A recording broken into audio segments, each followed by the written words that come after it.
Naniniwala ang mga taga-Palo, Leyte at iba pang lugar sa Samar na si senatorial candidate Pastor Apollo C. Quiboloy ang pag-asa ng Pilipinas sa mga kinakaharap na iba't ibang hamon. Narito ang balita ni Naislin Capasio. Sa kabila ng masamang panahon, hindi napigilan ang mga residente ng Palo, Leyte at ilang mga karatig munisipalidad ng Samar na dumalo sa campaign rally ni Pastor Apollo C. Quiboloy at ng PDP Laban Slate para magpakita ng kanilang buong suporta sa darating na eleksyon. Kabilang sa mga dumalo sa naturang campaign rally si Wency na taga Palo, Leyte. Aniya, nais niyang madagdagan ang kanyang kaalaman patungkol kay senatorial candidate Pastor Apollo C. Quiboloy, lalo't maraming issue ang ibinabato laban dito.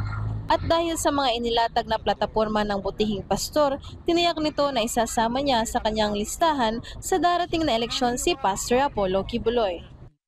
Naniniwala po ako na kapag manalo siya, ay higit sa lahat ay mapupuksa na po ang lahat ng hindi karapat-dapat na nakikita ngayon ng ating mga kababayan sa ating bansa.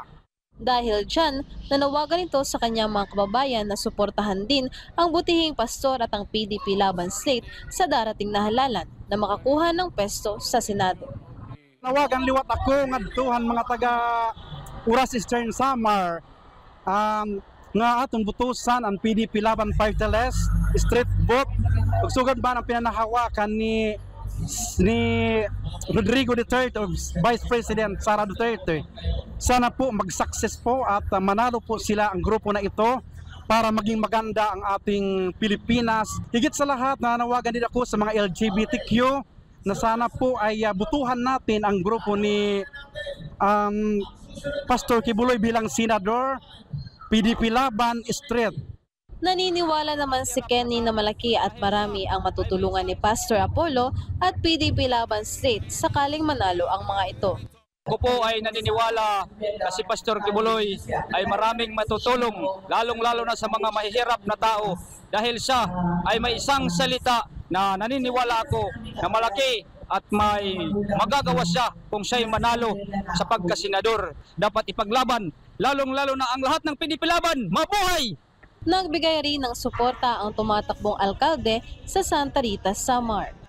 Andito ngayon sa rally ng PDP Laban at more open to Pastor Apollo Quiboloy for Senate.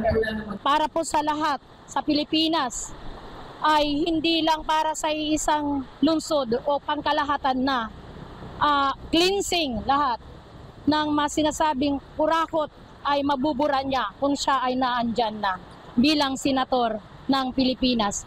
Naniniwala ang mga dumalo na si Pastor Apollo Quiboloy ang susi upang makamit ang kaayusan at kaunlaran ng bansa.